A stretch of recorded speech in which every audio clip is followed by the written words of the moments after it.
How to log in to Discover Bank account. Hello guys, this is Atticus and welcome back to another tutorial video. In today's video, I'll teach you guys how you can log in to Discover Bank account.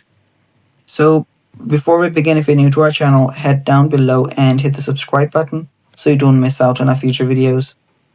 Also, press the bell icon so you get notified when we release our new videos. Now let's begin. So first thing, simply search for Discover Bank on your web browser. Then after you open up its website, so let me head over to www.discover.com. Now to log in, simply tap on this login button on the top right.